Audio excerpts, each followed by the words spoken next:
This hearing will come to order. Today we will hear from Rodney Scott, who is nominated to serve as Commissioner of the U.S. Customs and Border Protection, or CBP. Mr. Scott, congratulations on your nomination and thank you for your willingness to serve. Mr. Scott's 29 years of service at the U.S. Border Patrol provides him with the hands-on experience to oversee one of the world's largest and most important law enforcement agencies. The men and women of CBP are on the front lines of keeping America safe while ensuring the lawful commerce and travel still move efficiently. CBP has a broad, challenging mission of countering terrorism, combating transnational crime, securing the border, facilitating lawful trade and travel, and protecting revenue. Consequently, CBP needs strong and committed leadership to ensure it can fulfill its dual responsibilities of allowing law-abiding travelers and businesses to get on their way while combating grave threats to our security, such as the cartels smuggling fentanyl and other contraband into the United States. Mr. Scott's extensive background experience makes him more than fit to lead such a sprawling agency. Mr. Scott has served on the front lines as Chief Patrol Agent with the Border Patrol, but has also gained valuable experience at CBP headquarters. In 2005, he served as Assistant Chief within the office of the CBP Commissioner's Office of Anti-Terrorism. In 2019, he served as the Acting Deputy Chief of the U.S. Border Patrol and went on to become the Chief of the U.S. Border Patrol the following year. President Trump rightly prioritizes border security and recognizes the need for effective leadership at CBP. Mr. Scott is highly qualified for that job, and the President made an excellent choice in nominating him for this position.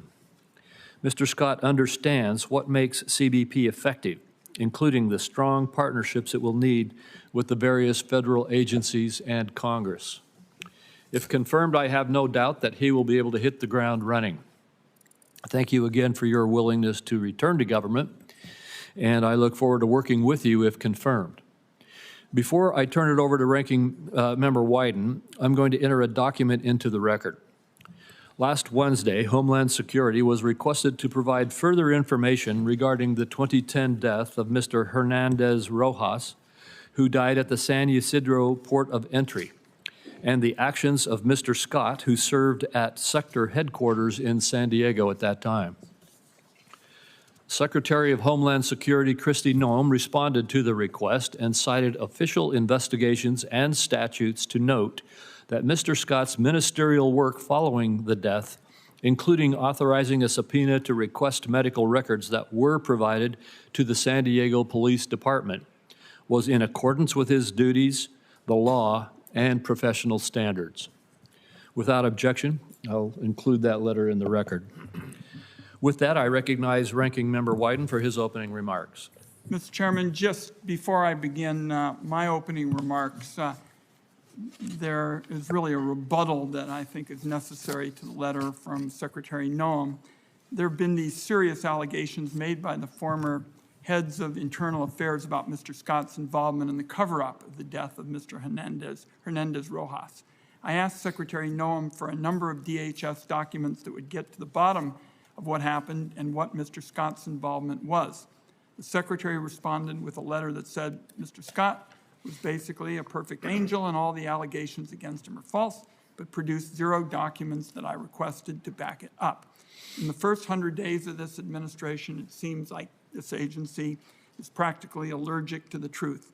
I don't believe this committee should take this letter on faith, and I have some additional information from those who were there at the time, as opposed to Secretary Noem, who was not. So I hope that Secretary Noem will give the committee the documents we need to get to the bottom of the issue, but so far she has refused. Mr. Chairman, to go to my opening statement, the Commissioner of Customs and Border Protection is like a point guard in basketball for everything the government does at the borders. They're responsible for more than 60,000 employees who carry out the screening and processing of millions of packages going in and out of our country every day, and for millions of people who cross the border in and out of our country each month. They have an essential responsibility to keep America safe and to keep the economy humming. An individual who holds a job should have deep experience with both customs and with protecting our borders, along with unimpeachable judgment. Today's hearing is to determine whether Rodney Scott possesses that experience along with the strength of character to be trusted with one of the most essential jobs in government. The evidence shows that he falls short. Just a quick review to begin of Mr. Scott's record. In 2010, he led the U.S. Border Patrol in San Diego. While in that position, a migrant who crossed the border was detained by CBP officers and severely beaten while in their custody. The man we've mentioned, Mr. Rojas, died of those injuries, leaving behind his wife and 5 children. Rather than following the agency's own policy and immediately referring the incident to outside investigators, the San Diego CBP office began its own inquiry. In the course of that investigation, the CBP officers taped over the only video copy of Mr. Rojas' death and tampered with physical evidence, according to court documents. In an action that the former head of CBP Internal Affairs called illegal and possibly obstruction of justice, Mr. Scott signed a subpoena to obtain Mr. Rojas' medical records, which Customs and Border Patrol then refused to release to the San Diego Police Department. Last night, Mr. Chairman, a former senior CBP Internal Affairs official, Mr. James Wong, who was present at the time of these events, which I think is crucial to determining what really went on, wrote me with his grave concerns about Mr. Scott's nomination. The investigation Mr. Scott oversaw, according to this high-ranking CBP Internal Affairs official, quote, was not an investigation, it was a cover-up, one Mr. Scott supervised. This abuse of power disqualifies him from leading one of the largest law enforcement agencies in the country. I would ask, Mr. Chairman, that this letter from Mr. Wong, this high-level CBP official who was present at these events, be entered into the record at this point. Without objection. Mr. Chairman and colleagues, I guess the question then becomes, did Mr. Scott learn from his mistakes? It doesn't appear so. In 2021, a woman who formerly served as a Border Patrol agent tweeted criticism at Mr. Scott about his handling of the Rojas investigation. The former agent was an outspoken advocate for reforming the Border Patrol practices as a survivor of sexual assault while in the patrol's academy. Here's how Mr. Scott responded on his public Twitter account to criticism from a woman who survived sexual assault. And I quote, I investigated all your allegations. Not a crumb of evidence could be found to support any of them. But I did find out a lot about you. Lean back, close your eyes, and just enjoy the show, unquote.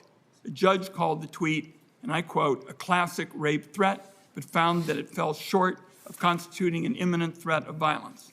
So the question becomes, is the Senate Finance Committee going to accept a CBP commissioner who casually has threatened a woman in this way? Our standards of character could not have fallen so low that they can be dismissed as old news. Finally, in the summer of 2020, the Trump administration deployed a staggering number of federal law enforcement personnel to my hometown of Portland, Oregon, in response to overwhelmingly peaceful First Amendment activity. Unidentifiable federal law enforcement whisked away Oregonians in unmarked vehicles, shot people in the head, indiscriminately unleashed all sorts of chemical weapons and contaminants, and injured many. The violent federal response involved 337 Border Patrol agents, with Mr. Scott in the chain of command.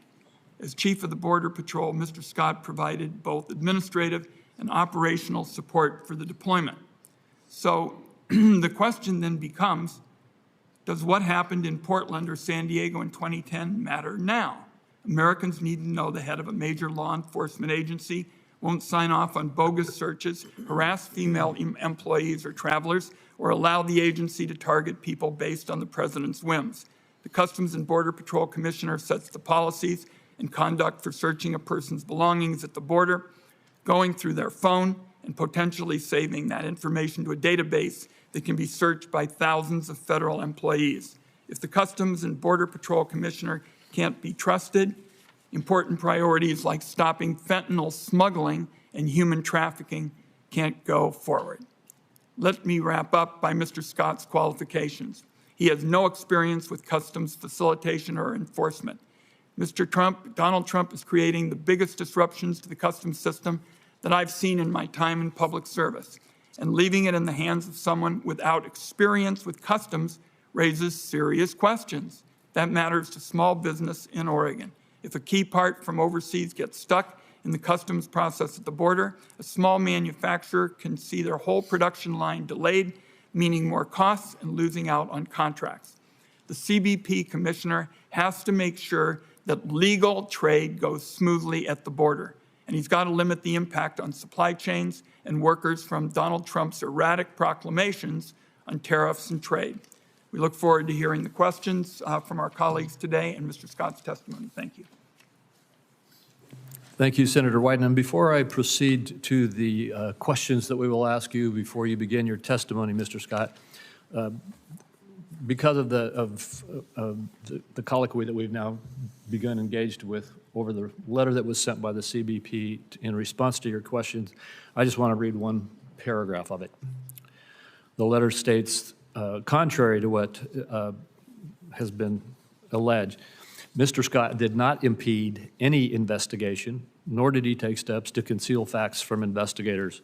No less than 7 local and federal investigatory bodies reviewed the circumstances of Mr. Hernandez-Rojas' death, and none found any evidence of actions that were inconsistent with law, regulation, or policy.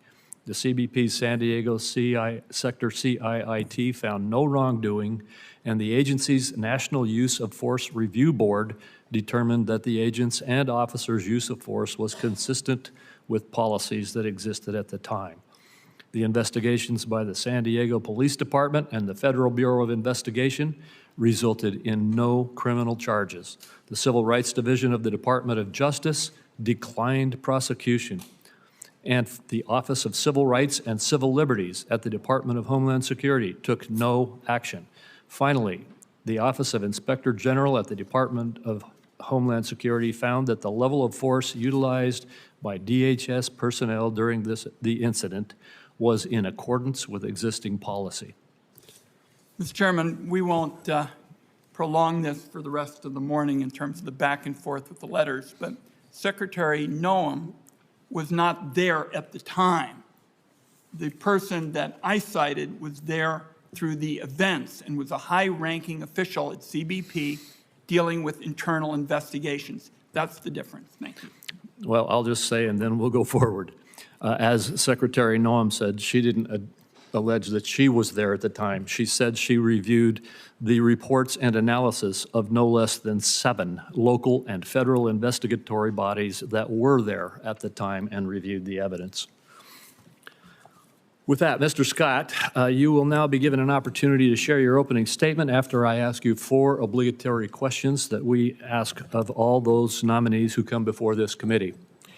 First, is there anything that you are aware of in your background that might present a conflict of interest with the duties of the office to which you've been nominated? No, sir.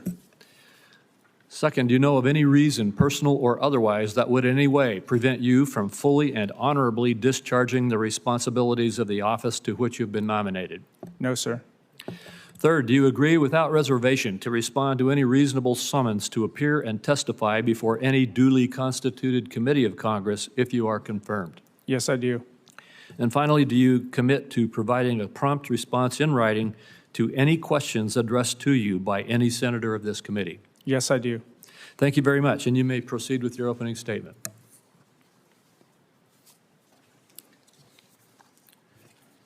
Chairman Crapo, Ranking Member Wyden, members of the committee.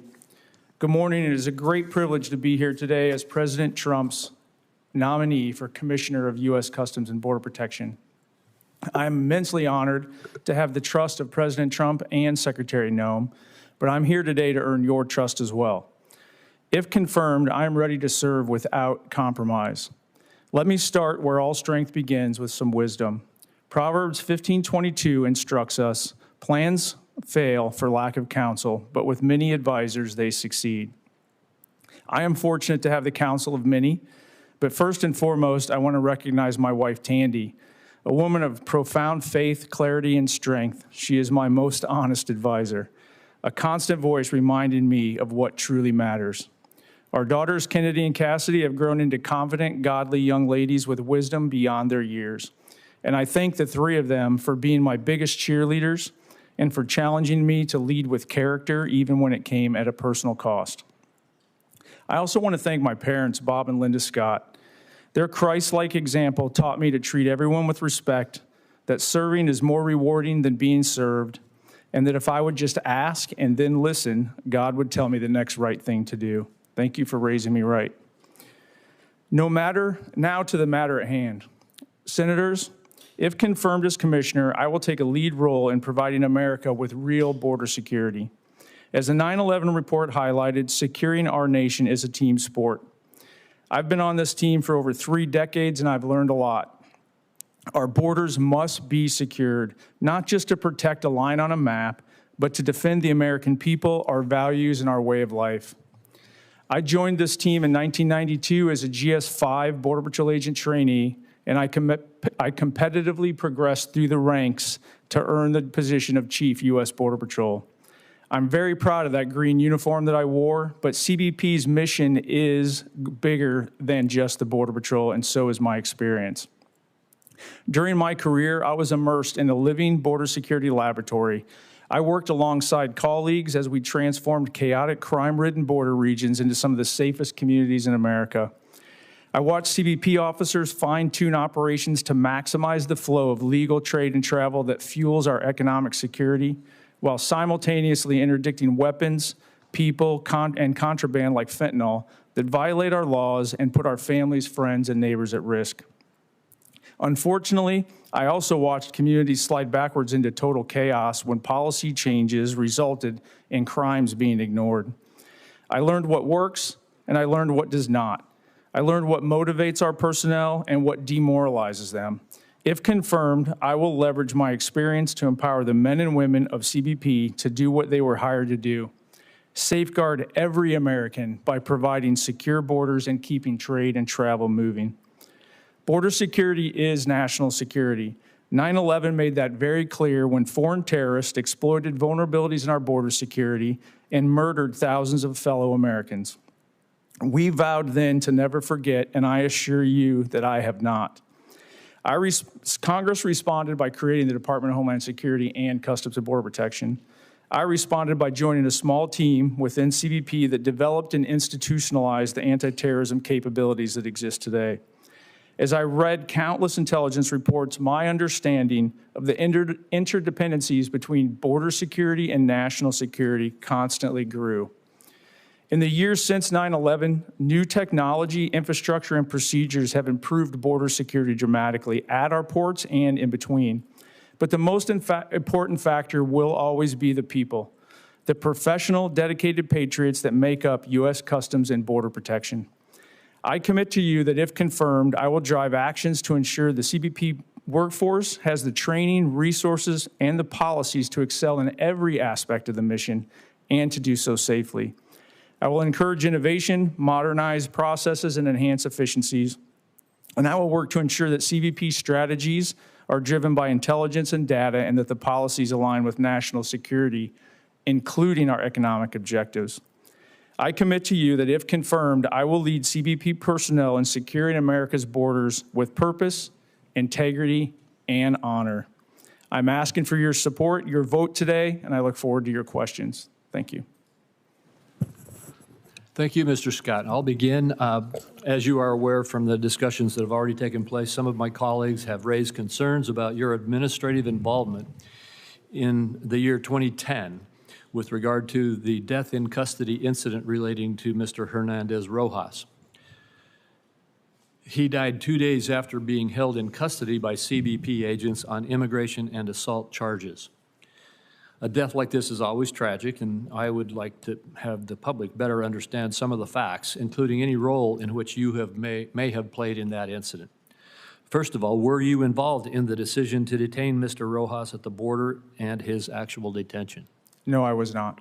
Were you even there in that vicinity? No, sir. Did you serve as an investigator on the critical incident team? No, sir. Did you sign an administrative subpoena in the Rojas investigation upon advice of counsel? Yes, sir. And what was the purpose of that subpoena? The subpoena was information gathering, the medical records specifically because of the individual was in our custody when the injury and the death occurred. And it was standard procedure? Yes, sir. And did you do anything in the investigation of that case to interfere with the investigation of that case? Absolutely not. All right, thank you. I'd like to move on to discussions of the job you're about to undertake. And again, we're very glad that you're willing to do so. The Department of Homeland Security's Inspector General highlighted in 2023 that CBP, and particularly the Border Patrol, faced significant morale challenges. Could you please tell us about your management philosophy and experience and how you might use it to raise agency morale? Thank you for that question. Agency morale is critically important, and I think a lot of people don't really understand what that means. That's literally the motivation, and in law enforcement, it becomes officer safety issues. So the morale isn't just about how happy they are, it really does affect border security. My leadership model has always been the same. I engage, I have conversations, and I tell people very clearly what I expect. I expect them to follow the rules, follow the laws, and to do their job. And to the extent that they do that, I will support them, and then we will hold anybody accountable that gets outside of that violates any of the rules or laws. When you give clear guidance like that and then live by it, your actions match your words, morale increases. And most importantly, right now, we have an administration that actually wants the Border Patrol agents to actually do their job. They want CBP officers to actually enforce the laws that are on the books. That in and of itself has turned the morale around pretty good already. And I'm just going to, if confirmed, I will build on that. Well, thank you.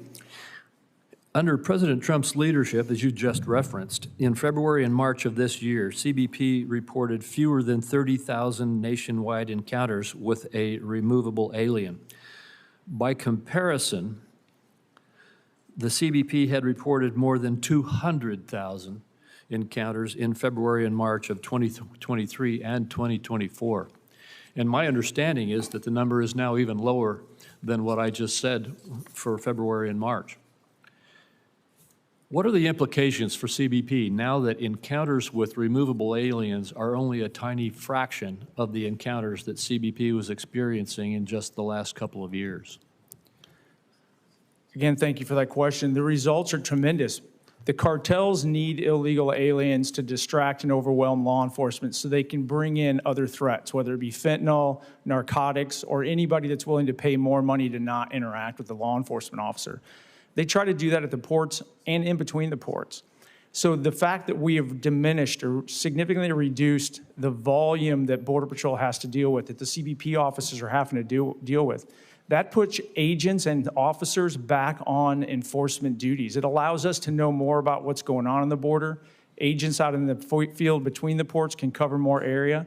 But at the ports of entry, the immediate result of slowing down that flow of illegal aliens put 600 CBP officers back on the line so they can actually expedite the flow of legitimate trade and travel, find fentanyl that's hidden in vehicles. They're actually out doing the job that America asked them to do, securing the borders and keeping America safe. Thank you very much. Senator Wyden. Thank you, Mr. Chairman. And to continue on the question of the Secretary's letter, she continues to not respond to our request for the documents, which is central to our doing our oversight work here. But what is even more significant to me is that she hasn't responded to the key question, which is whether the subpoena the nominee signed was legal and appropriate. I have serious questions about that, and until we get that information, I continue to have reservations about this nominee. Now, to move on to this matter of the rape threat, Mr. Scott, you tweeted what a judge referred to as a classic rape threat to a former Border Patrol agent who was critical of your leadership. And you tweeted at her on this matter, quote, "Lean back, close your eyes, and just enjoy the show." to a former officer who took issue with you in CBP leadership for the culture you'd fostered, a culture that included the alleged cover-up of the brutal killing of Mr. Rojas. This strikes me as exceptionally troubling. She had said that she had been raped while she was at the academy, and you chose to respond with a rape threat. And a San Diego judge called it a classic rape threat and said, maybe you were the only purpose in the world that never heard of a lie back and take it as referring to rape. Now, as far as I can tell, there hasn't been any real apology, no apology in court. Do you think this is acceptable, in your view, to respond to a former officer in this way? So I'd like to thank you for bringing this up because I like to clear the air. There was an apology. I actually, even after that court, went and met with her specifically in front of witnesses with her attorney and said the same thing I did in court with a little more. That was not my intent. I was challenging after about 4 years of being insulted left and right. I had a weak moment. I apologize for that, but I was not making any type of a threat. I was challenging her creative imagination that I had asked her for. Pardon me, you were challenging her creative imagination about rape? That is not what I said. I was challenging her creative imagination about multiple allegations against me and the agency that she would never provide any information or data to support or any evidence. But regardless, I apologized to her. I told her that I believed it was out of line. I did not mean for it to come across that way, and I wanted her to know. I told her that to her face. So you're apologizing now, because I know you didn't apologize in court either. I apologized to her in the hallway right outside the courtroom doors in front of her friends, her attorney, and I don't know who else was there. Okay. Let me ask about this Facebook group as well. You were one of only 2 senior CBP officials that were members of this CBP Facebook group that contained racist and sexually explicit content. Kent, if you are confirmed as commissioner, more than 60,000 professionals will be looking to you for your leadership and guidance. You'll be expected to lead by example. Your membership in this group, where vile, racist, and sexually explicit posts were shared, again, is just, I think, unacceptable from a leader. Indifference and wisecracks to the death of a 16-year-old who died in Border Patrol custody, sexually explicit content involving a member of Congress, a photo that appeared to show a deceased father and a child face down in a river with comments suggesting that it had been faked. This was the group that you were a senior member of, as I understand it. At least maybe you can tell me what your response is. The actions of a few tarnished the reputation of many, to include myself. And this has nothing to do with me right now. I want to make sure people fully understand there were about 9,000 people that were members of that group. There was a very small group of people that posted inappropriate, offensive material. It was called out by other Border Patrol agents on that site, and it was investigated, and they were held accountable. At no time did I ever see any of those posts until I was actually interviewed by the Office of Professional Responsibility during the investigation. And the vast majority, just because of the algorithms of Facebook and how that works, unless someone tags you, the vast majority of those 9,000 people did not see it either. But I think the most important thing to point out here is the culture didn't stand for it. Border Patrol agents actually identified it, flagged that what they thought was inappropriate. It was investigated. Many of those individuals responsible were disciplined, and a couple were fired. My time is about to expire. Were you a senior member of this group? I was a member of this group. I never deleted my account. I wanted it total transparency. People could see what I saw. Okay. So you were, in fact, one of only 2 Border Patrol chiefs who were members of the group whose activity resulted in 2 employee removals, 43 suspensions, and 12 letters of reprimand. So I'm looking for an assessment of your judgment. Should you have been a member of this Facebook group with all of this ugliness being sort of business as usual? There were 9,000 people on that group. To say that a few that actually posted something inappropriate, were held accountable, and were disciplined are a reflection of everyone else on that group, I think is just a mischaracterization. I didn't ask the question. I said, should you have been part of this group as a senior member, given what we have on the record? And you apparently think that there's really no problem with it, that it's just another big group, and that's my concern. Thank you, Mr. Chairman. Thank you. Senator Johnson. Thank you, Mr. Chairman. Mr. Scott, first of all, thank you for your past service. There's obviously a serious attempt to smear you. I don't think it's going very well for him. I read Secretary Noam's letter back to the ranking member. Before I get my main question out, I mean, do you just want to, why do you think they're trying to smear you? I don't want to speculate. I mean, politics are politics, but I want everybody to know, if you look at my track record, the one thing you'll see consistently is transparency. In every one of these cases, what you see is what you get. Everybody makes mistakes. I believe the ones I've made were very minor. We learn from them and move forward. I don't know how to speculate on why they would try to So smear the background. what I didn't do is bring the chart that I've been using now for years, showing how President Trump pretty well secured the border, and then, through their want and desire, they totally opened up, let millions flood in this country, completely unvetted. I'm thinking that maybe they don't really want to talk about that and discuss how now President Trump has successfully secured the border. They'd rather try and smear you and totally distract the American public. That would be my, what I would surmise. But again, I appreciate your past service, and I know you'll do an excellent job as commissioner.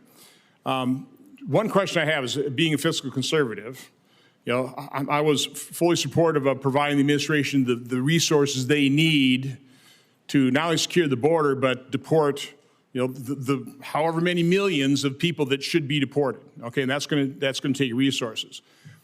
The swiftness with which this administration has secured the border. Again, I don't want to just throw money at the problem. I want to make sure that we account for every dollar that we do spend. So that's my main question. Because no matter whenever we were talking about some kind of border security or some immigration bill, we're going to be throwing a lot of money at it. And the question I always ask, well, once we actually achieve it, we're not going to need all those detention beds. We're not going to need to spend all that money. We're not going to need all those additional border patrol because we've solved the problem. The problem with government is once you start spending, you continue to maintain those spending levels. So can you just address, how you're going to look at those budgets, what kind of information you're going to provide to us, because I'm hoping you'll be confirmed before we actually pass, whether it's a big, beautiful bill or do it in segments the way my preference would be. Will we have the detail in terms of exactly what CBP needs to do its job, which is going to be somewhat separate what we're going to need for ICE and the deportation efforts as well? So if confirmed, I will do everything in my power to make sure that you get that information. One of the things I highlighted as chief, and I will do again if confirmed as commissioner, is ask a lot of questions and mandate that any proposal or even any daily work that's going on can be directly tied back to the border security mission, and not with some gray dotted line, a pretty good solid line. One of the examples within Border Patrol that we got out of that by looking at it was the border wall system, for example. When we tested that and proved it out in San Diego sector, we were able to show that it freed up 150 agents every 24 hours that could then be shifted to other areas that were more remote. That was a $28 million return on investment for the life cycle of that border wall. And it's examples like that that I will push and drive as requirements for asks for CBP. Similarly, at the port of entry, that non-intrusive equipment can show how we save man hours.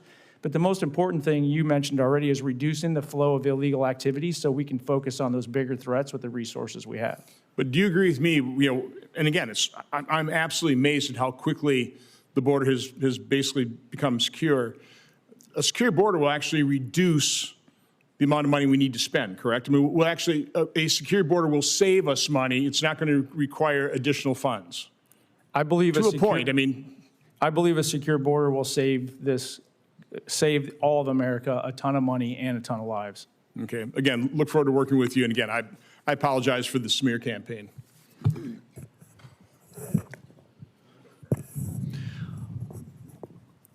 All right. Thank you, Senator Johnson. And we do not have any other senators here to ask questions. And so Senator Wyden and I will make some wrap-up statements, and then we will conclude the hearing. I just want to thank you again, Mr. Scott, for appearing before us today. Whenever someone steps forward to accept a position of responsibility and serve in the public, these days it's intense, and there are battles. I appreciate you being willing to step up. And I also want to say thank you to all of the incredible people at the Border Patrol for the service that they do, and you for the service that you have given that has made you so qualified for this job. I look forward to us moving as quickly as we can to move your nomination forward and see you continue to help build a strong America. And thank you for that very much. Thank you, sir. Senator Wyden? Thank you, Mr. Chairman. My colleague apologized for using the word smear. That doesn't dismiss the fact that on these key facts, we still are basically in the dark. Let me go through the big ones. We didn't get the documents that we need from Secretary Noam. We didn't hear any response to the internal affairs high-ranking official who at the time said the investigation was a cover-up. We still don't have any information with respect to whether the subpoena was handled by the nominee in a legal and appropriate way. So I want it understood that we'll have to see how the chairman wants to move forward. My door remains open to seeing the facts, the documents on the key kind of questions, because on those at least three major areas that I've described, we are basically in the dark, and we can't do our responsibilities. We can't carry out our responsibilities to do oversight when that's the case. And we'll go forward hoping that we will get the relevant documents we've requested that speak to the issues I've raised this morning, and we can assess them that way. Thank you, Mr. Chairman. Thank you, Senator Wyden. And again, Mr. Scott, thank you for your service and your willingness to step back in and engage in service to the country. I remind my colleagues that the deadline for submitting any questions for the record is 5 p.m. on Monday, May 5th. Nope. We have a senator who has some questions. Senator Lujan, as soon as you get your seat. Mr. Chairman, thank you very much. I apologize for my late arrival. We were in a markup in another hearing, but thank you for the indulgence this morning. Mr. Scott, good morning and welcome to the hearing. Appreciate you taking time to visit with me in the office. Mr. Scott, when we met, we had a lengthy discussion on inspection technology and other technology improvements that could benefit CBP's ability to interdict drugs. Yes or no, are the vast majority of drug seizures, including fentanyl, made at legal ports of entry? Currently, hard narcotics are primarily seized at ports of entry. 90% or so The actual the drugs- seizures, not the total flow, but the known seizures. I are believe made at that's ports accurate. of entry? Correct. And is it true that an overwhelming number of those are actually made in passenger vehicles being driven by American citizens? I believe that's correct. Yes or no, is CBP's inability to screen incoming, and I would contend outgoing cargo, put CBP officers and American communities at risk? Screening the volume of traffic coming across the border to include the seaports, the rail, it is challenging. And then that is exactly why we're trying to make more investments in the NII, the non-intrusive inspection equipment, as well as the AI behind it, basically using technology to make those officers more and more effective. Because at the end of the day, I think it's really important to highlight a lot of that technology, it just detects anomalies. It takes an actual officer or an agent to determine if there's actually something illegal there or not. So making sure that we use human beings, you use those officers and agents in the most effective manner possible is critical. And I think investments in the technology aspect of it is going to make them more effective. It's going to make America safer. Appreciate that. Yes or no, do you believe inspection technology can help CBP officers do their jobs more safely and effectively? Yes, sir. And yes or no, do you believe implementing a strategy to achieve 100% screening, even if it requires rebuilding port infrastructure or leads to increased wait times, would make our country more secure? I can't answer that yes or no. In theory, yes, it would, but there's always trade-offs about the amount of money invested and the amount of time and the risk. So in the short term, CBP, I believe, does have a strategy to significantly enhance the number of vehicles that are actually being screened with NII. In a perfect world, we would love to get to 100%, but there's going to have to be a lot of conversations with Congress on how to fund that, because it will, as you know, we talked about, it will require revamping the actual footprint of ports of entry where they're right on the border, and we just don't have the ability to inspect before they get to the primary inspection location. I appreciate that. Mr. Chairman, this is one of those areas where I hope that we don't just talk about this, but this is something that we could probably do. It changes the way that we need to approach this, but if we truly want to know what's entering the United States, there's no reason that we could not advance at 100% screening and things of that nature. I know I've chatted with several of my colleagues about this in the past, and my constituents, they don't understand why we're not deploying more technology to work with the agents to be able to figure this one out. And so I appreciate that response. Now, do you believe that CBP should partner with our national laboratories to develop and deploy the next generation of these tools that can identify the molecular or chemical makeup of fentanyl and other narcotics? Thank you for that question. As I mentioned in my opening, border security is a team sport. So yes, the labs, private industry, the Department of Defense, anybody that's actually looking at these, I think can be a partner to help us get more and more effective and utilize our personnel more effectively. And Mr. Chairman, this is one of the areas where I've suggested for years that the Science and Tech Directorate in the DHS space, the Department of Energy is working with many agencies with work that they do all around the world. There's no reason that more of that could not be commercialized or used in a space where there's a domestic approach to it as well. And it would actually, I think, create some savings in the United States and allow us to have more advanced technology that could be deployed. Now, Mr. Scott, 2021, the Borderplex region was the manufacturing hub with the 5th highest employment in North America, accounting for 17% of all trade with Mexico. The Santa Teresa port of entry in New Mexico ranked number 6 in imports and number 7 in exports among land ports for merchandise trade along the United States-Mexico border in 22. For livestock trade, Santa Teresa continues to represent the largest port along the U.S.-Mexico border. Now, given these clear indicators of Santa Teresa's rising strategic and economic importance, my question is, why has CBP not prioritized the Santa Teresa port of entry for infrastructure improvements? So currently, as a policy advisor, I don't have that level of detail, but if confirmed, as we discussed before, I'll commit to reevaluating the entire priority for infrastructure improvements and looking at it, because especially on the southwest border, in all the environments, the trade and travel has shifted and expanded dramatically in certain areas, and I know we have not kept up. So I commit to looking into that more if confirmed. I appreciate that, sir. And Mr. Chairman, if Governor Abbott's going to continue to close ports of entry going into Texas, they go to New Mexico. So maybe we can find a nice way to be able to get this done and push New Mexico up that 5-year CIP plan. Thank you for the time. Appreciate your responses. Thank you, sir. Thank you, Senator Lujan, and you're right. You have been talking about this for years. You're very focused and dedicated on it, to it, and I think you're onto something. Senator Blackburn. Thank you, Mr. Chairman. Thank you for being here before us today. We appreciate it. And my colleague from New Mexico is right in talking about the molecular resonance and being able to utilize technologies for detection. And he and I have done a lot of work on the labs and the research work that they do, Oak Ridge in my state of Tennessee, and of course Los Alamos in New Mexico. I want to go to some of the detection and testing at the southern border also.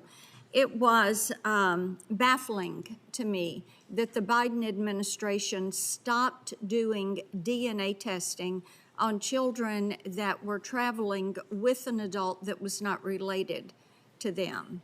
Now, when that testing was done, what we realized, about 30% of all those children were being trafficked, and we were able to extract them from those situations.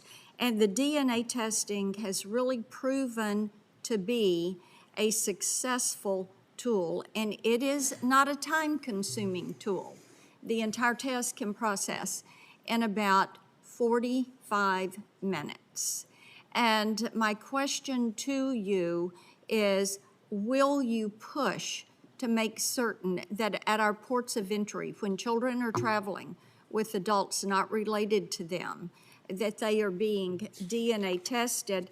And likewise, along that same vein, we had situations where children were being recycled, and they were coming in with cartel members and were being brought across the border and then sent back over the border time and again. And some of our Border Patrol would tell us they had seen children as many as 8 or 10 times. And this is a horrific, horrific practice. So we have the Prince Act that would give CBP the authority to fingerprint immigrants under the age of 14 to combat and to ultimately prevent this human trafficking. So we have those two items, the fingerprints and the DNA testing, that could and should be used. Will you commit to using these to help protect children that are being trafficked? Senator, thank you for that question. The short answer is yes. When I was chief of the Border Patrol, we were pushing out that rapid DNA testing. I was I don't even have the right word for it. I was really shocked when the Biden administration shut that off. Yeah. Because it was such a good tool and there was really no justifiable reason to turn it off. Yes, I will do everything I can to get those tools back in place because there's no more vulnerable population than the children being brought across that border and being trafficked. Great. Memphis is the logistics hub of our country. Of course, we have all the Class 1 railroads that are there. We have the Port of Memphis. We have FedEx. And so as we work on this, we know that we're addressing threats. The FBI recently put out a memo pertaining to Chinese Communist Party and their influence along the Mississippi River and about the dangers of counterfeit goods that are coming into the country. And we know that CBP has an important role to play as we look at this supply chain. Cargo theft is an issue. Securing these shipments is an issue. So can you speak for a moment about the importance of these inland hubs and the shipping logistics and what is taking place in our logistics hubs like the city of Memphis and how that affects our supply chain? Yes, thank you again for that question as well. The trade and travel piece of CBP is critical, but the security starts well before it gets to the United States through programs like CTPAT, where we work with trade partners, we build security mechanisms in place. But at the end of the day, it doesn't stop there. It actually goes into the U.S. to the hub centers, as you talked about as well, anywhere that's going on. It's also very important for our revenue generation to make sure we know what commodities are actually being imported, and if it matches what they said on the bill of lading, what nation it came from, so that it wasn't shipped through another nation to get out of the revenue as well, the taxes as well. It's all critical. I commit to you that I will focus on that just as much as I will focus on the land border itself. Thank you. Thank you, Mr. Chairman. Mr. Chairman. Thank you, Senator Blackburn. Mr. Chairman. Yes. On behalf of Senator Cortez Masto, I'd like to enter into the record at this point a letter that she has sent to the heads of the major federal departments about President Trump's impact on trade and tourism. Without objection. And Senator Lankford, you're up. Mr. Chairman, thank you. Mr. Scott, thanks. Thanks not only for being here today and going through this process, thanks for decades of serving our country and what you've done in federal law enforcement to be able to work to be able to make our country more secure. And so I just want you to know from the people of Oklahoma, we're proud of you and we're grateful for the work that you've continued to be able to do on that. I want to run through just a bunch of questions to be able to try to get a few things out there. One of them is, I had great frustration at the end of the Biden administration. They pulled from the polygraph examination for future folks that are serving at the border, the drug use question. That's been there for a long time, multiple administrations, is an issue to say if you're a current drug user or past drug user on that, at least to be able to get that out on the polygraph. They just didn't want to know, and so they just pulled that off entirely. My question to you is, Are you aware of all that? And if so, what can you do about it or have done about that? What can be done to be able to make sure that when we do those polygraph screenings, we're getting information that we need to be able to get? So thank you for that question, and also thank you for raising that to my attention. I was not aware of that before we discussed it in your office. Since then, I have looked into it. There's some nuances that's being reviewed currently within CBP again, and if confirmed, I promise you that I will look into that, and I will share that information with you, and we'll do everything we can. We'll make sure we're balancing that risk, and we know who we're hiring, because I am very proud of the Border Patrol and that honor, and we're going to keep it intact. Yeah, it's a great group, and we want to make sure we use that polygraph for the reason that it was actually intended to be able to use, to be able to reduce our threats and vulnerabilities to that point. There's a long-standing back and forth between CBP and GSA in our facilities. Multiple of the facilities along the border, GSA, it's a unique facility. They don't run that. It's not a warehouse. It's not a data center. It's not an office space. It's a very unique facility. We've given more and more flexibility to CBP to be able to make decisions, but we still have a lot of issues that are there along the border. How will you handle that relationship between GSA and those facilities and those that are run by it, and the CBP facilities that they do? CBP runs entirely some of their facilities, but GSA runs others. So what would you see for the future of that relationship? So we do have the split model, and it seems to be more ports of entry versus Border Patrol and Air and Marine away from the border. I believe CBP has a robust system in place now to be able to manage our own facilities. I will sit down with, if confirmed, I will sit down with GSA, talk through this, find ways that, first and foremost, that we make sure we're giving Americans the best return on their tax dollars we possibly can. But I also want CBP to have the flexibility to be able to actually have facilities that meet our needs. Yeah, it'd be great. We'll be glad to be able to help through that process as well. One of the challenges that we faced is narco drones coming across the border, not just people hauling drugs, but it's unmanned aerial vehicles coming across the border at 5,000 feet and just dropping the drugs into the United States on it. This has been an ongoing challenge. President Trump, obviously, day one, signed an executive order on this. How would you anticipate we start to be able to engage more effectively on this? Because currently, we've had some seasons where we've got 10,000 narco drones coming across our border. So again, thank you for that question. This is an emerging threat that needs an urgent response. So I know there's discussions already going on within CBP on the technology side, working with the Department of Defense, but there's also some regulatory issues with FAA and the FCC on how to actually counter those drones. The capability to identify them is a lot easier than the capability to mitigate them, but it both exists.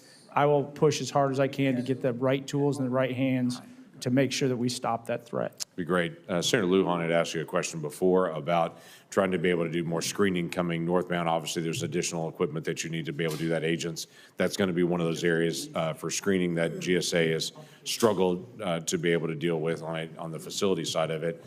But Senator Hassan and I have worked a lot on southbound traffic as well, where cash and weapons are leaving the United States, heading straight into the hands of the cartel.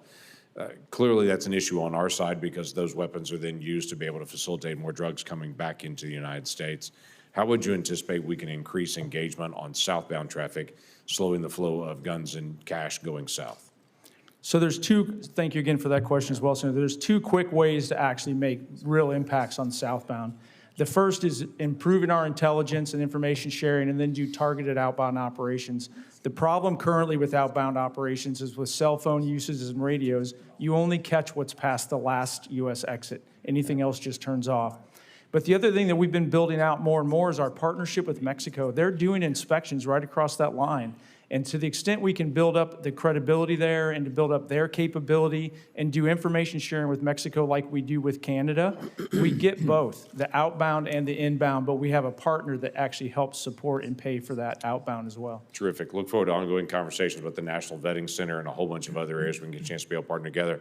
But again, thanks again for the work that you've done for the security of our nation. Thank you, sir. Mr. Chairman, I've just been informed that during our discussion this morning, the Inter-American Human Rights Commission has just released a document reviewing Mr. Hernandez Rojas's family's allegations of law enforcement misconduct in the investigation of his death in custody. And I just want colleagues to know, we just heard about this, and we'll be making this available to members on both sides. All right, thank you. Senator Grassley, you are next. Mr. Scott, congratulations on your nomination. I've been told that you're well aware of the retaliations against Mark Jones, Mike Taylor, Fred Wynn, people that helped me in some investigations I was doing. The retaliation's been corroborated by the Office of Special Counsel. It's been corroborated by my investigative staff. The Biden Custom and Border Protector stripped these brave whistleblowers of their badges and guns. As a result, they've lost out on promotions, pay increases, increased retirement pay. And why did this happen? Because they dared to disclose the Biden administration's noncompliance with the law that is entitled DNA Fingerprint Act, which means that everybody that crosses the border ought to have DNA, and only about 25% of that was actually being done. Noncompliance puts our country at risk. This can be fixed before your nomination even gets to the floor. It can be fixed this very day. It would be assure my support for your nomination if these people can be 100% redirected from the punishment they had by the previous administration. But I'm just as important to know that these people that have done the retaliation are held accountable. I suppose it's kind of a case, can you find them in the bureaucracy? But if confirmed, what steps, concrete steps, would you take to hold these retaliators accountable? Thank you for that question, sir, and thank you for always stepping up and supporting the whistleblowers. I think it's a critical part of our government. It pushes the transparency. If confirmed, it currently is a senior advisor. I don't have access or view into personnel data and into personnel actions, but if confirmed, I will. And I promise you, I will look into this. I do know those three names, and I know one allegation that's never been levied against them is a challenge of their integrity. I will look into it, and I will hold people accountable if they've violated policies. Thank you for doing that. If you do it, it's going to send an indication throughout the whole bureaucracy that whistleblowers that want to do nothing but make sure that laws passed by Congress are followed and that money we appropriate is spent the way it should be spent. And I don't know how big your bureaucracy is, but you're at the top of it. You don't know what goes on below, and I hope you'll show respect for people that blow the whistle when something wrong is done. My second question, it's not always easy for CBP to determine whether shipment contains counterfeit imports, so BP relies heavily on stakeholders like trademark owners to help identify fake products. So for you, do you think CBP's job would be easier if the law allowed the agencies to share specific information with stakeholders, such as information found on packing materials and shipping containers when it's trying to determine if imported goods are real or fake? Thank you for that question as well, sir. Yes, I do. So I started earlier with my intro that border security is a team sport, and this is no different in the trade environment. In the law enforcement world, sharing information with intelligence agencies, other law enforcement is critically important. But in this arena, sharing information that is not a threat to other corporations with the supply chain partners so that they can identify it within their own supply chains and reduce that fraud is critically important. I believe through the National Targeting Center, we can manage the risk and not give up any intellectual property rights, but share enough information that helps other organizations, people in trade and travel actually secure their own logistics chains as well.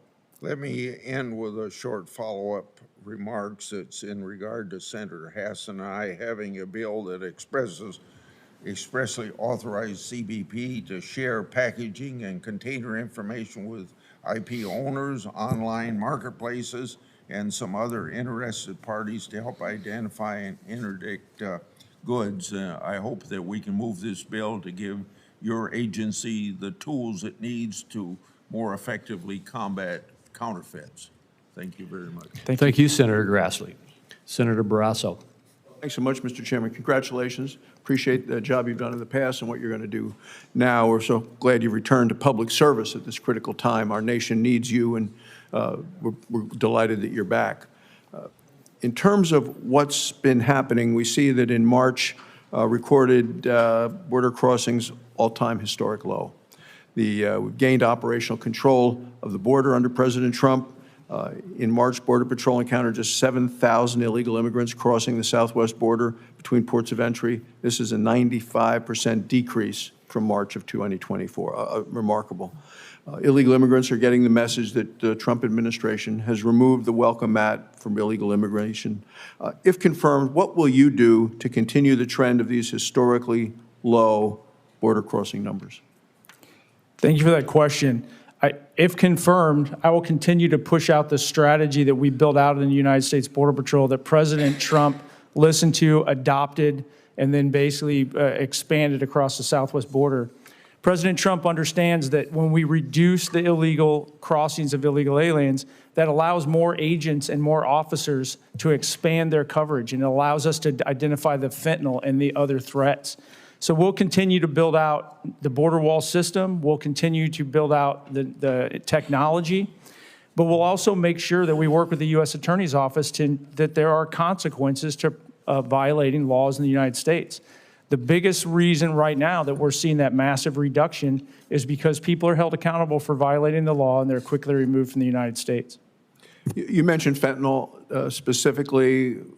I'm a doctor and know the tragedy that resulted in this. Let me ask you what additional resources that you'll be needing at CBP from our Congress to strengthen the frontline defense against fentanyl at our ports of entry. So the fentanyl threat is unique in the fact that it takes such a small amount to kill so many people. So it's harder to find. You know, marijuana was huge truckloads, but fentanyl can be hidden in a glove box. It can be hidden in a trunk. So the non-intrusive inspection equipment that Congress has funded a lot of and will probably need more of, as that gets more better and better, that's an area. But we also need the ability to actually install it. So some of our ports of entry are going to have to be revamped. And then the canines that we use are very effective in those tools. But so is our national targeting center that people don't see. People see all the things I just mentioned, but we have a targeting center that looks at all the shipments coming in and out of this country to include the de minimis packages, and they're identifying trends, and we're finding fentanyl or precursors in those as well. So it really comes back to the people, supporting the people of CBP. Let me ask you two parochial questions in terms of my home state of Wyoming. In Casper, there's the Natrona County International Airport. It serves Wyoming's only international port of entry. The presence at this facility in terms of the Border Patrol ensures proper screening from international arrivals while facilitating critical global trade operations for our Wyoming businesses.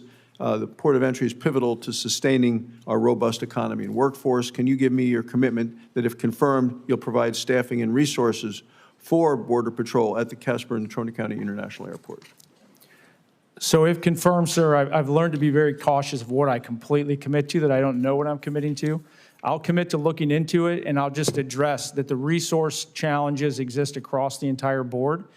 And what I promise you and the entire committee is I'll do everything I can to make sure that the resources are assigned where they do the most good for the Americans. And in some cases, that is for the trade and travel and the security of that. And in other areas, it's for the actual land border and being able to inspect cargoes coming in. But I'll prioritize it and make sure that we use in the best way we can. Yeah, because in all states, the rise of e-commerce has created new opportunities for all our states. And certainly in Wyoming, we've seen this increased opportunity for businesses to expand their reach far beyond, our state's borders. And they still face significant challenges navigating the complex customs regulations that govern international trade.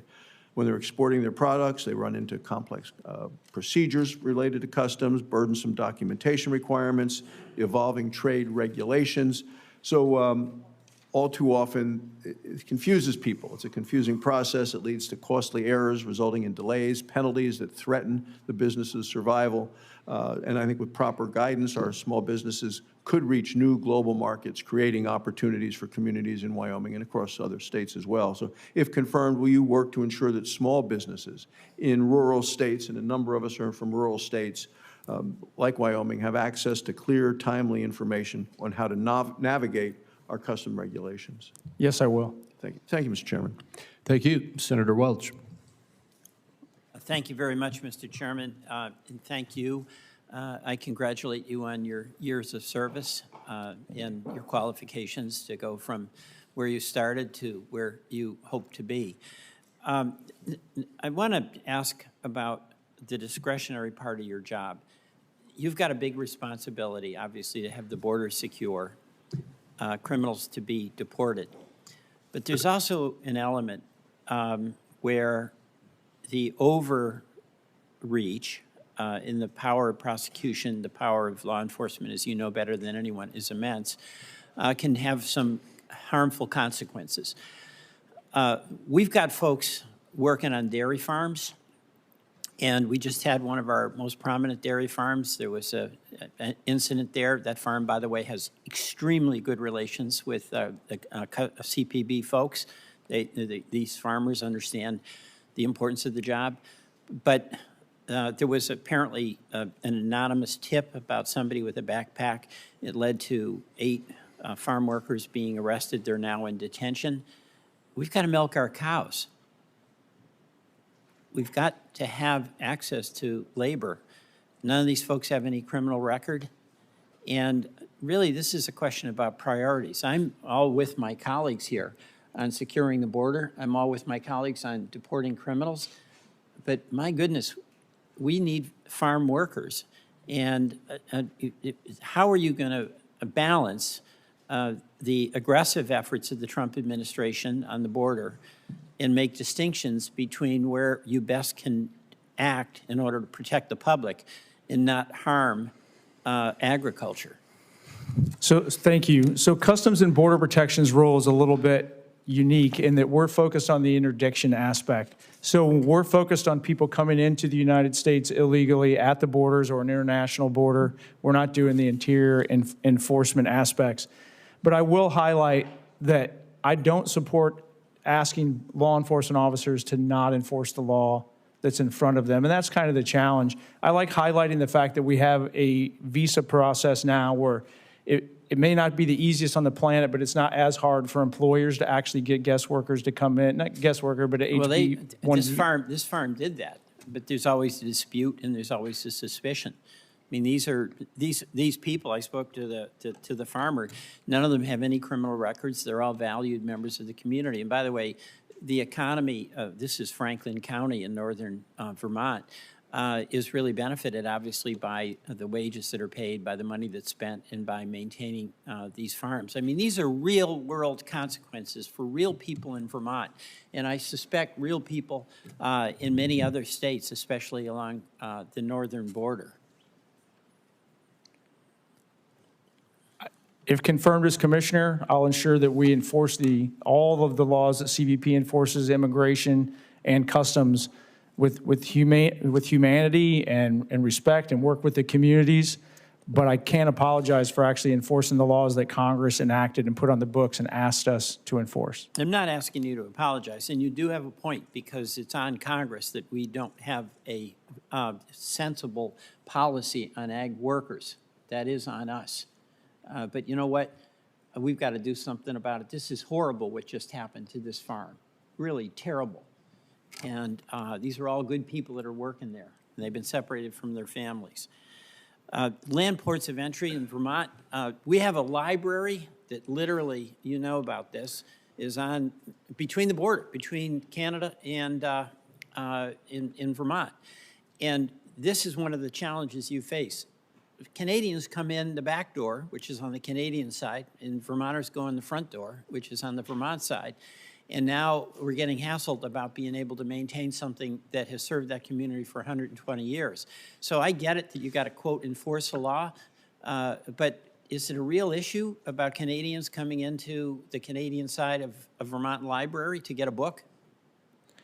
So I'm somewhat familiar with that library. I have not visited, but I've heard the challenges in both perspectives, the community, the history, the interaction, and then how, like many times when we unintentionally create a vulnerability, how criminal elements will exploit it. Yeah, but there's no criminal elements going to the Haskell Library to check out a book. Well, Got then any they go evidence in of there, that? but it's not to check out a book. I would agree. But my commitment to you is, if confirmed, I will sit down and talk through issues like that. That we're not going to make decisions No, I in a appreciate, vacuum. I appreciate that. And also, my time is up, but just, we have land ports of entry. We've got to get the hours extended. I mean, this is really important for northern border states, Vermont, very much, where we've had a lot of back and forth history, good relations. And I get it, you got to enforce the law, but on the other hand, I hope you can find a way to be really respectful of the long-term traditions that have been very beneficial for Vermonters and Canadians. Yes, sir. Thank you. Senator Cortez Masto. Thank you, Mr. Chairman. Mr. Scott, thank you. Thank you for meeting with me. Thank you. Congratulations on your nominations. We talked a little bit about this, about the impact on travel in general, international, national travel, but particularly international. As you well know, CBP is responsible for ensuring the safe, lawful, and efficient processing of the millions of tourists and visitors who travel in the United States each year. Travel experts are already estimating the number of people arriving in the U.S. from abroad to decline by about 9.4% this year, and travel spending to fall 12.3%. That's a $22 billion annual loss to this country. I'm seeing this in projected declines in revenues and job losses in Nevada as well.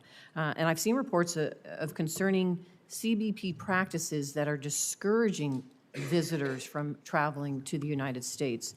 So from your perspective, is CBP as an agency aware of the essential role it plays in the travel and tourism industry? And can you talk a little bit about your priorities there?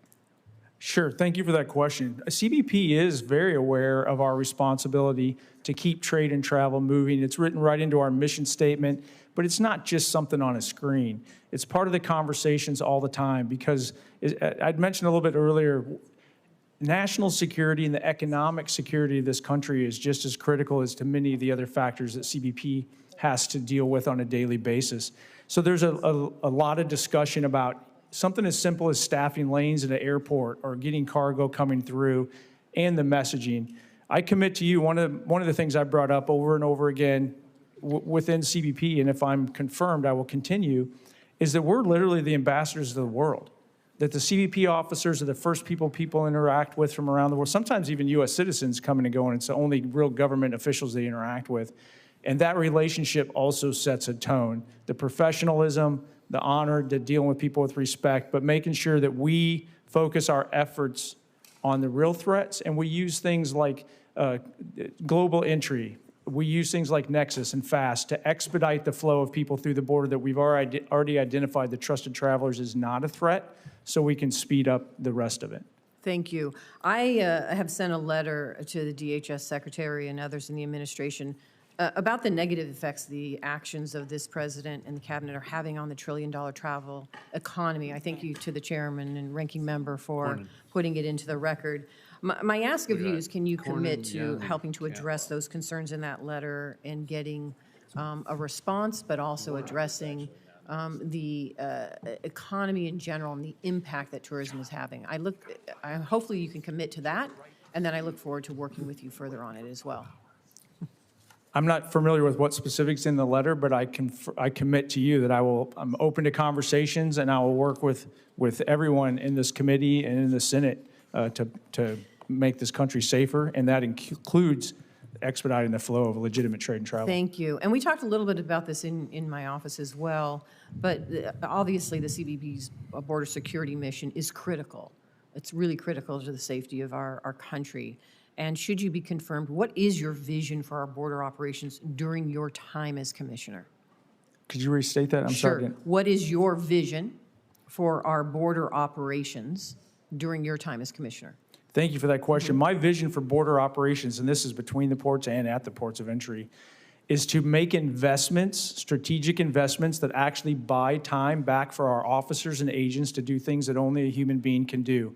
That face-to-face interview. One of the questions earlier, more in a land border environment, was about children being trafficked. The number one way that we've ever identified children being trafficked is by a face-to-face interview. By slowing down the flow of illegal cross borders through technology, through NII at the ports of entry that actually get us to focus on the real threat vehicles, the trucks, that frees up the human being to do what only a human being can do. And I commit to you that if confirmed as commissioner, that's going to be one of my priorities for any investments, is we can tie that back to actually man hours, human being hours on things that only human beings can do. Thank you. I appreciate. Thank you, Mr. Chairman. Thank you. Senator Warnock. Thank you, Brother Chairman. Mr. Scott, congratulations Thank you, on sir. your nomination, and enjoyed our conversation. Welcome to you and your family. When we met in my office, we agreed that we must have a secure border. There's no question about that. We have to have a secure border. We also agreed that we should treat everybody who arrives at our border seeking asylum with dignity and respect. Would you agree with that, yes or no? I believe we should treat everybody with dignity and respect. I agree with that. And I was alarmed, therefore, to see the Trump administration rescind a federal policy protecting sensitive locations, locations like churches, schools, and hospitals from immigration enforcement. I think fomenting fear, widespread fear in communities like what we're seeing right now, is not treating folks who live in that community with dignity or respect. Yes or no, are you currently aware, of any CPB presence at churches, schools, or hospitals within CBP's geographic jurisdiction? Other than for recruiting, I am not aware. You're not aware. As a pastor, I know firsthand the importance of being able to worship without fear of persecution. Do you agree that CBP presence outside a church can intimidate worshipers who are just there to worship and who pose no threat to the community? I'm aware that misunderstandings about CBP, what we do, the way that information is shared in the media can make people fear when they should not.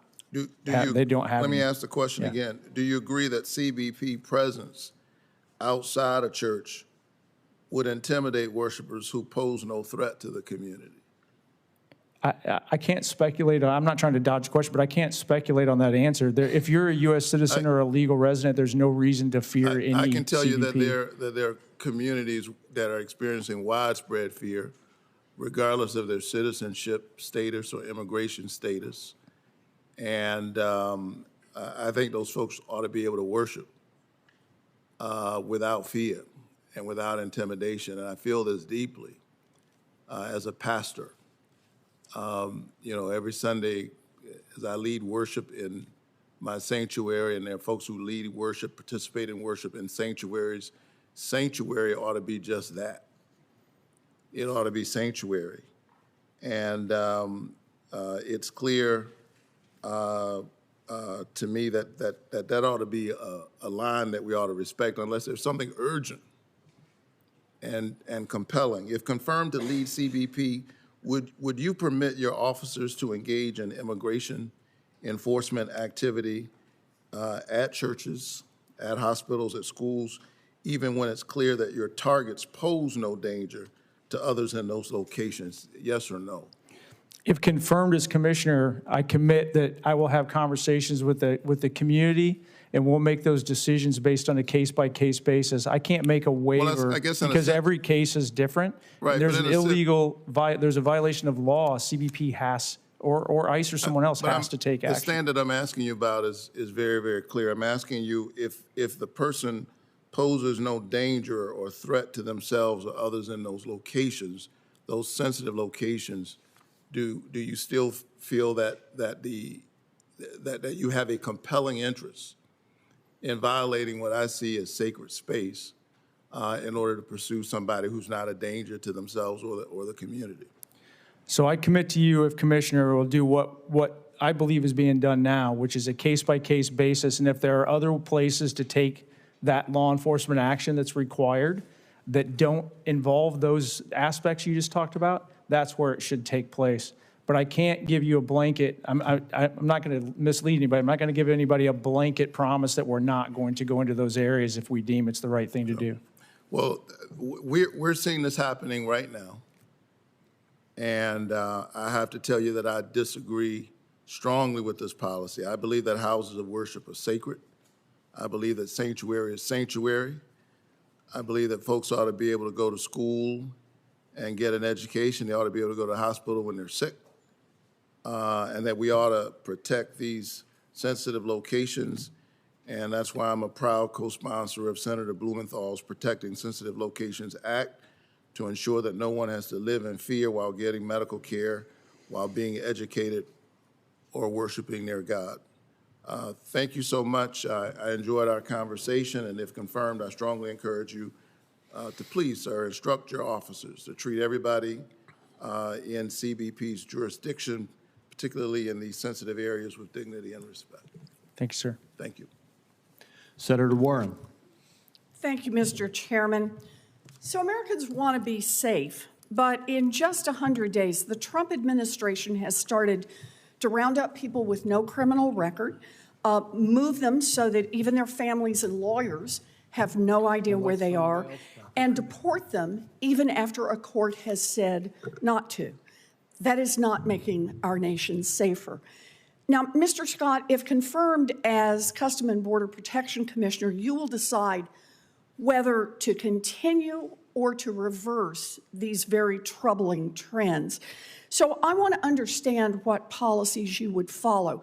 Last month, ICE transported Kilmar Abrego Garcia and more than 100 others to El Salvador after a court ordered they not be removed. Concerns also have been raised about whether CBP is deporting people in violation of court orders. So let me start there. Mr. Scott, will it be your policy as CBP Commissioner to deport people in violation of court orders? No, ma'am, I'll follow court orders. That's what I like to hear. So let's try another one. Last month, CBP reportedly searched the phone of a French scientist at a Houston airport and reportedly found text messages criticizing President Trump's research policies and then denied him entry. Mr. Scott, will it be your policy as CBP Commissioner to deny entry to travelers because they criticize Donald Trump? In my experience, that doesn't happen. In my experience, there's always more. That's not my question. My question is, will it be your policy that if someone criticizes Donald Trump, that they will be denied entry to the United States of America? No, and I do not believe that happened today either. All right, but you will make sure that is not the policy that CBP follows. Is that right? If confirmed, that's correct. All right, let's do one more. Lawyers and loved ones are finding CBP to be a black box that detains people and refuses to tell anyone where they are for hours, sometimes for days. For example, 2 U.S. citizen children and their immigrant mother were detained by CBP for 3 days without being able to communicate with legal counsel or anyone in their family. They reported feeling, quote, kidnapped. Mr. Scott, you said you care about transparency. Will it be your policy for CBP agents to detain a family and prevent them from speaking with counsel or their families for days? That is not the policy of CBP, and if confirmed, that would not be my policy. All right. And will you commit to letting the public know within hours, not days, when someone is in CBP custody and where they are located, the same way that ICE does? I've learned to not overcommit to something that I can't follow through on. I commit to transparency and sharing that information consistent with law and policy as quickly as possible. But CBP is slightly different. It's an interdiction. There's a processing. We don't have detention facilities, so a lot of times they're taken somewhere else. There are time delays. and the generality of within hours. As soon as possible, I will commit to, but I can't commit to a specific timeline because it changes in different parts of the country depending on where the individual is encountered. So are you telling me that literally it can be days before CBP understands that they've got someone, and to let that person be able to call a family member so they're not frantically wondering what happened to them? So under the last administration and the chaos that was created, the answer to your question was yes. The people being arrested were so backed up that in many cases it was taking CBP officers and Border Patrol agents days just to get to them to do basic processing. And in the so meantime, none of them were permitted to make a phone call. We didn't know who they were. So you can't let them make a phone call to just tell their family where there is, or find a lawyer if that's what they I think believe they there was need? over 15,000 of them in one day. There wasn't time. It was about officer safety. It was about keeping people safe and keeping them safe, because it's not just 15,000 families. There were criminals mixed in there. There were gang members mixed in there. There were cartel members mixed in there. And all the officers and agents, when we create this chaos, have to deal with all that and keep people safe so it gets delayed. Today, we don't have that problem because the Trump administration's created policies that have deterred all that massive chaos on the border from crossing. So those calls will take place quicker because we actually have time to get them. So if the Trump administration has ended all the chaos, The Trump then administration is dramatic. Is there a reason that you cannot commit to let people be able to reach out to their families within hours of being detained by CBP? I will You've said confirm you've it. got that chaos under control now. I will confirm that if confirmed as commissioner, my commitment to you is we'll let them make that call as quickly as reasonably possible with the other factors that I just outlined for you. Well, you know, the questions I ask are really straightforward, and I'm very worried about what's happening now, denying people entry because they criticize Donald Trump. I'm worried about the feeling that people have been disappeared, including mothers with children, for days on end. And I'm concerned that while I appreciate that you are making commitments to do your best here, that we really are going to need continued oversight to make sure that this happens. Targeting people who have never committed a crime, but who are now terrified that the United States government is going to remove them from their families without any legal help, take them off our streets or out of our airports, is not only wrong, it is not making us safer. I apologize for going over, Mr. Chairman. Thank you. Senator Cornyn. Mr. Scott, good to see you. Congratulations. I believe you're very well qualified for this challenging job. Thank you. And just to touch on why I think it's so challenging is we talk a lot about the border in terms of security, and no question, it's very important. And I agree with you that the policies of this president have resulted in a far more secure border than we experienced the last 4 years when the Biden administration willfully failed to enforce those laws. It's pretty amazing that my colleagues on the other side of the aisle kept saying during the campaign for president, we need new immigration laws. Well, apparently we don't. Apparently all we needed was a president willing to enforce those laws. And I appreciate your commitment to the rule of law and also your expressions of compassion to treat everybody with dignity and respect. That's, I think, the exactly right attitude. But my constituents along the border are interested not only in security, but they're interested in legitimate trade and travel. And that's hard because you have to do both at the same time. But what I want to ask you about is the screening of commercial vehicles. My understanding is about 11% of them are currently screened by non-intrusive inspection. And so while Border Patrol is trying to do what they can from a law enforcement perspective to keep the bad contraband and to keep the bad people and the people who are trying to enter illegally out of the country, we want to facilitate legitimate trade and travel. And do you think there are other things we need to do specifically with regard to inspection of commercial vehicles, more technology, more people? How would you increase the number of commercial vehicles that we can actually inspect for illegal contraband or people? Thank you for that question. I think it's critically important. You highlighted, but I want to remind everybody that it's the same cartels that operate at the ports of entry in between the ports of entry. So that's why the inspections and ramping them up is so important, because we know the cartels are going to just try to move and take advantage of any vulnerability in border security. So rolling out the non-intrusive inspection equipment that you guys have made some significant investments in, getting that deployed, saving those the man hours to then be able to do the deep dive inspections is the way to go.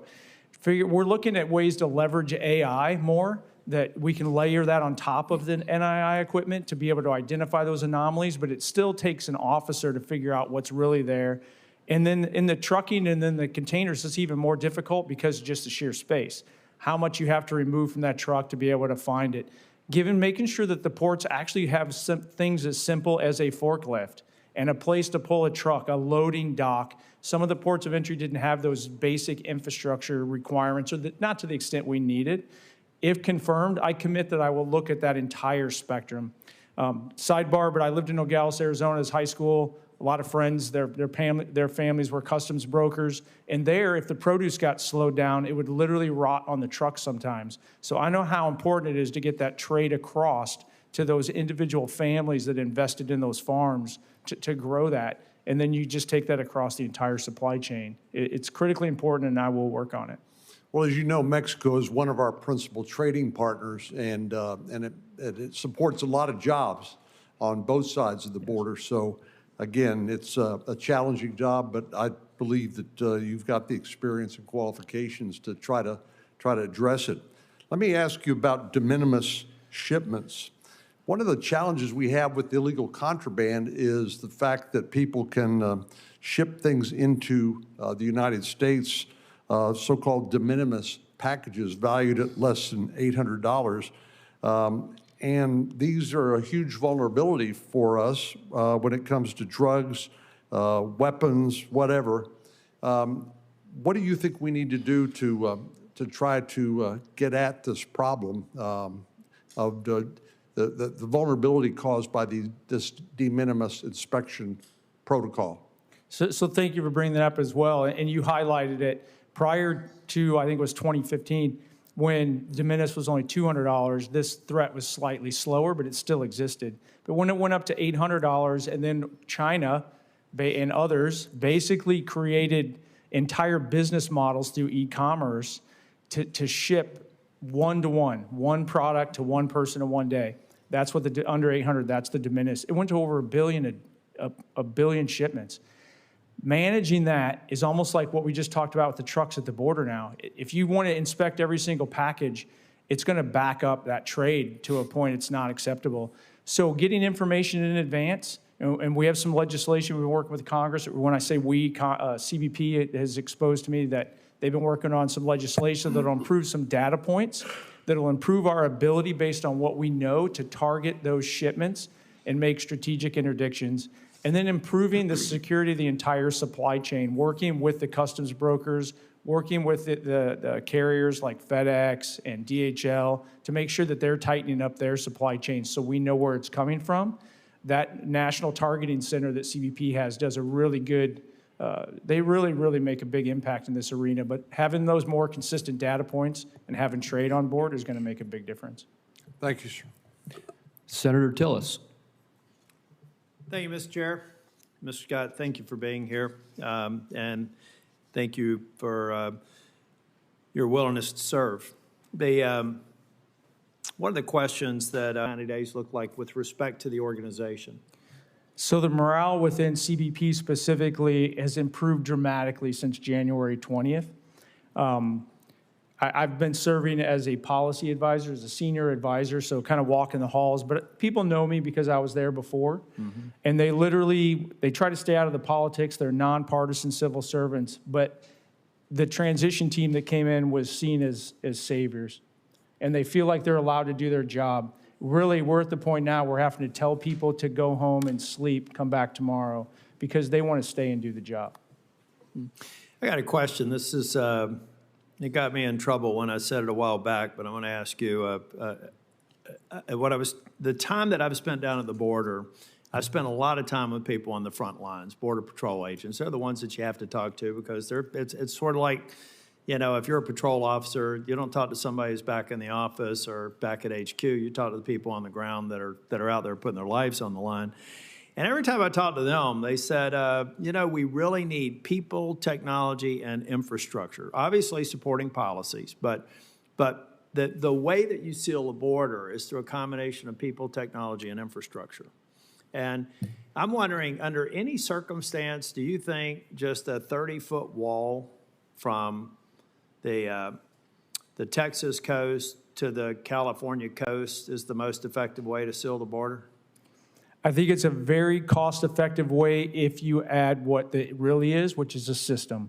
So and the under system, that's what I'm getting to. So could you talk more about it? In my mind, a system is all-weather roads where you may have grazing problems and access to the river, but easements where Border Patrol agents can quickly get to. It's hydrostack so that you have situational awareness in areas that are not influenced by walls or other barriers. So it's people, technology, and infrastructure versus bricks that build a 30-foot wall. I hate to keep on going after this, but I'm a nerdy sort of technical person. I don't understand why we need a 30-foot wall on a 1,000-foot cliff. I do understand if it's an area that has a fair amount of traffic, why we may need a hydrostat or a drone or some other intelligence gathering ground sensors. Is that the way that we ultimately get to a wall that really helps, along with the enormously successful policies that the president has implemented in his first 100 days on the job? Is how do you get something to a sustainable?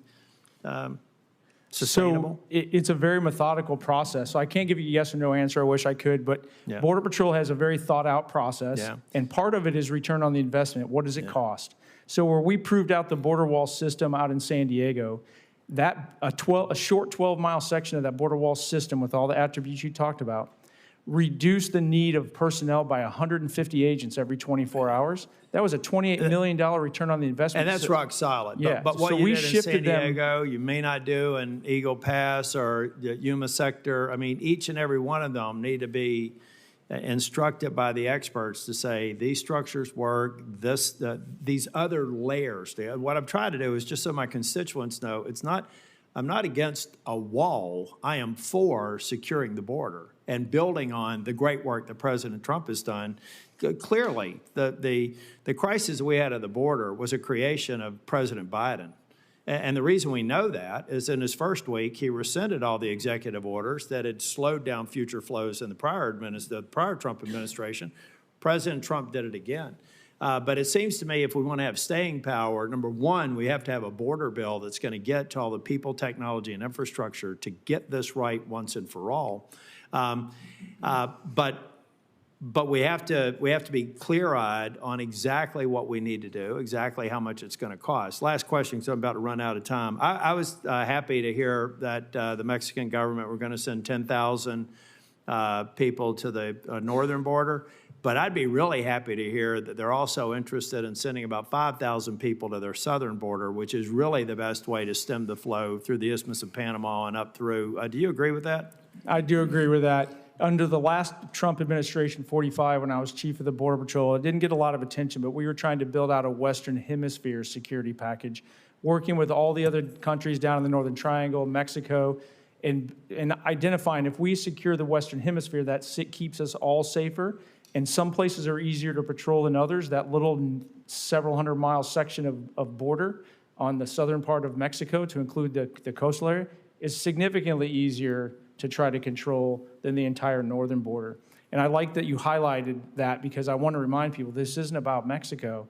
The United States Border Patrol and Customs and Border Protection, they arrest people from 150 different nations OTM. on average every year. Other than Mexican, yeah. So I look forward to working with you. I look forward to supporting your nomination. Thank you, Mr. Chair. Thank you. Thank you, Senator Daines. Mr. Chairman, thank you.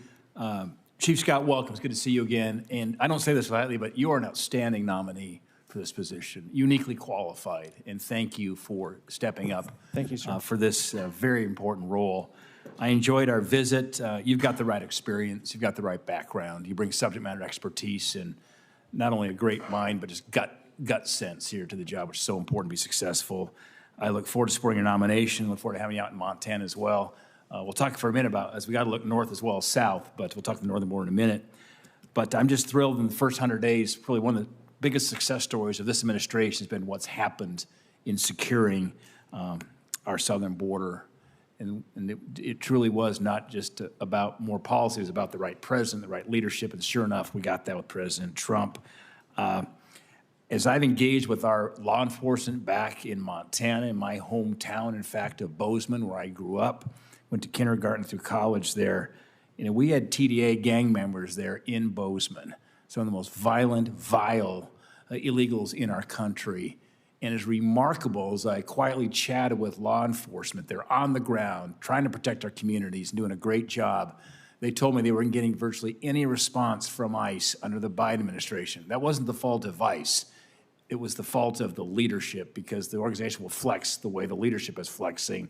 And as soon as the election happened, as soon as President Trump was sworn in, it was just within 30 days, those ICE agents swarmed and got those TDA guys apprehended and deported from our country. And that directly affects my hometown of Bozeman, and I'm grateful the same thing has happened in Kalispell, up in the northwest part of our state. As you know, human traffickers and cartels will take the path of least resistance. With the vast northern border, it presents unique challenges with federal resource and personnel stretched thin. And I associate myself with Senator Tillis' comments, spending nights on ride-alongs with Border Patrol on the southern border several times, and seeing, as you mentioned, within the first 11 days of the 23-24 fiscal year, the Border Patrol agent showed me the number of countries they made apprehensions in the first 11 days. It was a jaw-dropping list of about 50 to 75 different countries in the first 11 days of the fiscal year. Just a reminder, it's not just a Mexico issue, as you stated. But as I think about the borders, southern border, roughly 2,000 miles. Northern border, about 4,000 miles. You include Alaska, that were 5,500 miles. Just take the continental 2,000. Our northern border's 4,000, twice as big. Montana's about 545 miles east to west on our northern border. That's like drawing a straight line from D.C. to Atlanta, is our northern border in the great state of Montana. Chief Scott, would you agree that there's a need for more personnel, more equipment, and resources on our northern border as well? Yes, I would, and if I can just add a little to that. When I was chief of the Border Patrol, and I was happy to see that this same dialogue was going on, still going on today when I came back as a policy advisor. There's a lot of discussion about and planning for building out of the northern border, and it's not being ignored. It just doesn't have the priority focus right now. But if confirmed as the commissioner, my commitment to you, and we talked in the office, is it will continue to build that out. It's a different environment. The RCMP is a great partner up there. We share information at a much higher level. It's more trustworthy information on there. But even they don't have enough resources. I've been exposed to some plans. I'd love to share them with you later. I didn't have them when I was with you the other day, about Border Patrol's vision on how to secure the northern border, and some fairly small investments that should make some huge returns long term. But my commitment to you is we will not ignore the northern border. Scott, thank you. I want to shift gears and talk about the important north-south trade that we have with Canada. CBP agents play a critical role in facilitating that, the commerce going back and forth, inspections, cargo classifications, duty collections. President Trump has made it clear he's willing to use every tool available to bring our trading partners to the negotiating table to secure better trading terms for American producers and manufacturers. While these negotiations occur as we speak, it's critical that importers receive clear and accurate guidance from CBP on the status and classification of their goods in order to reduce uncertainty. There's a lot of farmers and ranchers in Montana. Our number one trading partner, by the way, is Canada. Fertilizer imports and heavy machinery that come from Canada are crucial for their operations, particularly this season of planting season. We've got these narrow windows in Montana. Planting season this time of year, of course, harvest coming up, late summer and fall.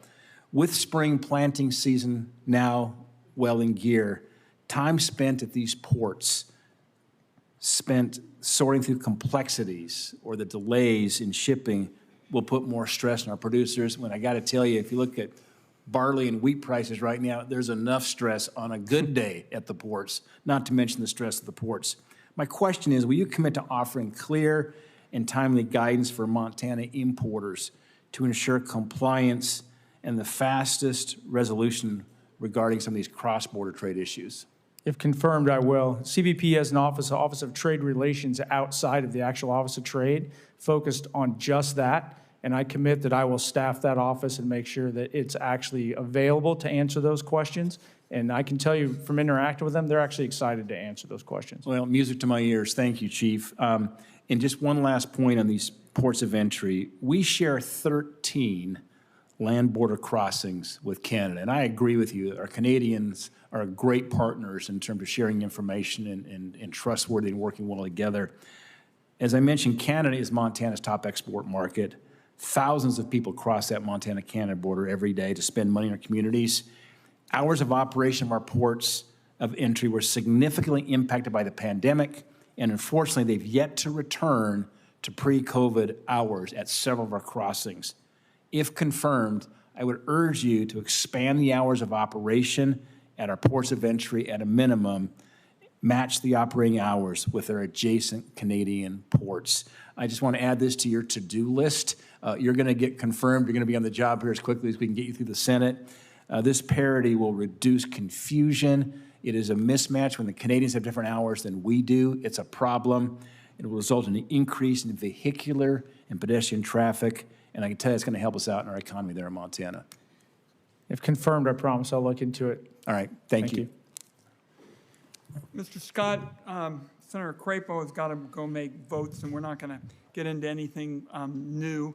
I'll wrap up our procedures for moving forward in the next couple days, but I just want to reiterate that what I continue to be concerned about is the lack of documentation responding to the key issues. The question of whether what was done with Mr. Rojas was legal and appropriate. The Secretary, Ms. Noem, is not giving me the documents. I'm told that there are all kinds of documents and you're a terrific guy. Well, let's have the documents and then we can discuss that. So I just want to make it clear, and Senator Crapo is gone, that I'm interested in the documents that attest to the facts about these matters, that there's some differences of opinion. If you have any facts that would suggest that what Mr. Wong said was inaccurate, I would like to see the facts in that regard. And then we have this new report, which I've discussed with the minority, that we'll want to make sure you have a chance to comment on it as well. So that's what I'm interested in, and my door remains open as well to get facts surrounding those essential issues. With that, I remind my colleagues that the deadline for submitting any questions for the record is 5 p.m. on Monday, May 5th. With that, the Finance Committee is adjourned.